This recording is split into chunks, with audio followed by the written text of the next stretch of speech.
Mana Germaniyani nomini bilmayman, qanaqadir portiga kiyib oldim. Shu yerdagilardan so'rasam, mana shu Xorazmga borishim kerak deydi. U yoqda nima qilaman desam, senga deydi, tiket beradi, chek beradi deydi. Bilmaganlar uchun paromga kirgani bilibdi. Shu Xorazmyani kirishingiz bilan peshonangiz oldida informatsiya degan joyi bor. Shundan o'ng tarafga burilsangiz, tepaga chiqish yo'li bor ekan. Tepada nima bor deb qiziqayotganlar uchun o'zimizda Ashxobodcha O'zbekiston havo yo'llariga o'xshagan kompaniyalar bor ekan. Shu yerdan registratsiya qilib, biletingizni olar ekansiz. Biletni oldim. Shlagbonni oldagi sim ochil desa, o'zi ochilar ekan. Hammasi hadil. Biletimga qarasam 7-yo'lak 8dan 18-qatorgacha turishim kerak ekan. Shu tarafga qarab ketdim. So'rab Makkaga borganda men kemaga chiqa olmayman dedim o'zim. O'zimcha oldin kiygan o'xshatib to'g'ri qarab ketib boryapman. Xuddi bilsam aytgandek.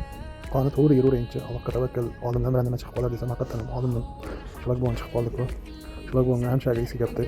Sim ochil dedim. Siz o'ylayotgansiz, shlagbon o'zbekcha qayerdan biladi? Men nomi bilan o'zbekcha bilan. Butun dunyoda o'zbeklar ko'payib, o'zbek tilida gapirsin deganlar like bos.